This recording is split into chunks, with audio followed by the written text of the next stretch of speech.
All right, in this tutorial, we're going to take our high poly and low poly Roman shield, and we're going to bake out some maps. So here's my shield underscore LP. I'm going to come over here to modify and put an unwrap UVW on it and open the UV editor. All right, so those aren't good UVs. So let's go ahead and fix that. I'm going to go ahead and turn on select by element. I'm in polygon. Click on this mesh and hit projection, and I need to change the angle until I actually get it projected from the front, and it may be X, Y, or Z. You just need to check. All right, and then I'm going to go ahead and hit peel, and I'm going to do tools, relax, and hit start relax. And I'm just going to fit that in there, and then do pack normalize. And let's do select overlap polygons. I don't see any problems. Select inverted polygons. I don't see any problems. If I kind of orbit around, I have backface cull turned on, so there's no mesh back there. That's good. So this low poly is good to go. So just right click and say convert to edit poly to make that permanent. Put another edit poly on. Let's export this out. File, export selected. I'm just going to navigate up to my shield and just do vn underscore shield underscore LP. All right, and hit save. Now I'm just going with my previous FBX settings. I'm going to hit OK.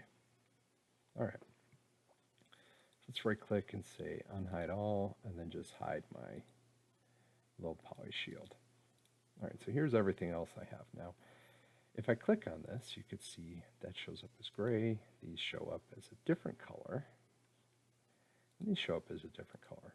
And so basically you can see if I click on the model, its wireframe color is actually kind of like a blue, this dark blue. It doesn't match the gray. So these different areas have different materials on them. All right? And so if you've watched the previous tutorials and you're doing them in order, you'll know why, right? We're going to use this to do masking. Now, we could, if we wanted to go even a little bit further, we could assign this material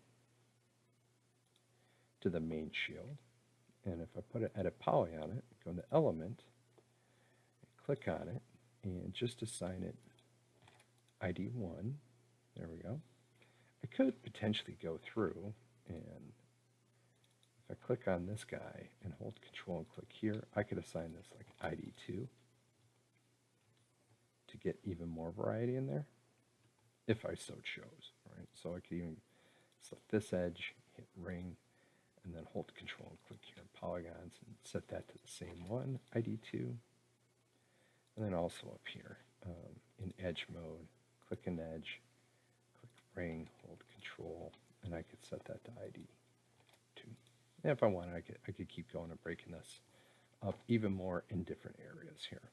All right, that would definitely still work just fine. One thing I might do is I'm going to select everything. I'm going to click one of these guys, grab everything with ID 2, and actually change it to, what are my options here? Let's change these to ID 3, so they're a bit different from these guys, these little cylinders out here. All right. Yeah, there we go. Okay, so we can grab all of our high poly mesh here. Just say File, Export Selected, and just change it to HP, because that's going to be our high poly model, and say OK. Right. So now we'll go ahead and we'll save this. And I'm going to close Max and open up Substance Painter.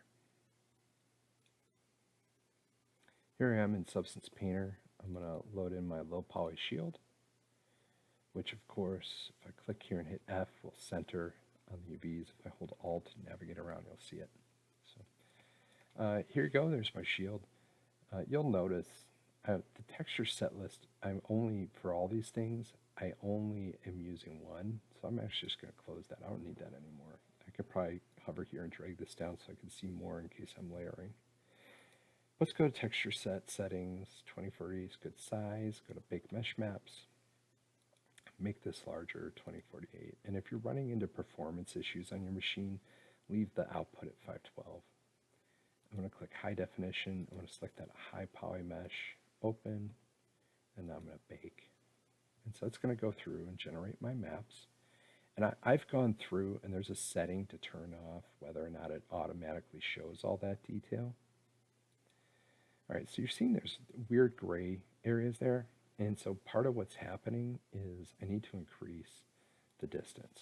And so let's just go max frontal distance. We'll set that to 0.1, and we'll set the max rear to 0.1, and then just bake that again. And this should fix it for us.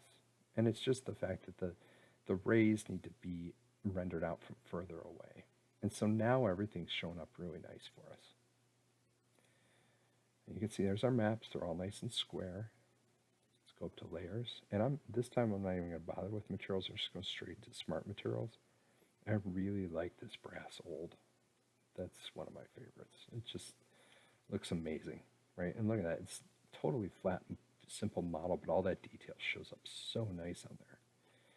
And now because we do have those masks, we could come in and we could start layering some different stuff in here if we wanted, right? Like if we want to come in and maybe, oh, what's a good one? Let's toss this iron forged on here.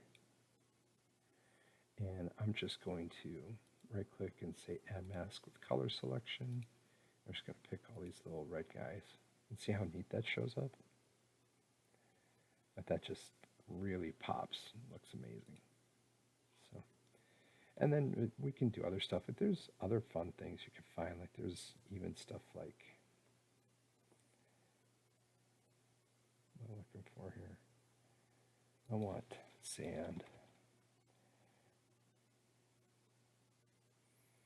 So I could layer some stuff. It's not really what I'm looking for though. There's other ones like this sci-fi steel is fun. And a lot of these I'm just finding on Substance Share, and I'm downloading them.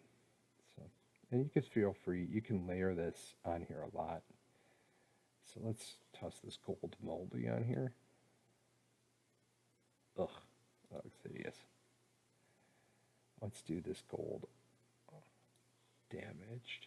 What does that look like? Maybe what we'll do, add mask with color selection, pick a color, and maybe we'll pick those spots. So yeah, it just looks lame. What if we do multiply though? There you go. So there's ways to make it look interesting. And you can, if I want, I can come in here. You can have more than one color masked into an area. So there you go. And then when you're done, you just do File, Save. You're going to want to save your Substance Painter. Roman Shield.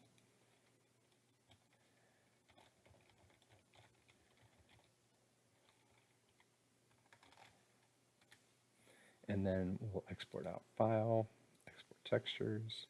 I'm using, I need to navigate to that same folder again. Shield, select folder. And then as always, I'm using the Unreal Engine 4. I'm just going to export that out. And then I should be able to come in here. There's my shield, there's the names, and so I can rename them. So BN_shield. And so remember, it's everything after that last underscore. So this is BC. If I grab this first part, then I can come down here, the normal, rename that. And then this last one, the ORM, right? And so you need to go through, sort by type. You need to go through and rename these, and you're going to turn in these 3 maps for me, right? Along with an image showing your model inside of Substance Painter. That's really it. You've already done all the really hard work to make this magic happen here.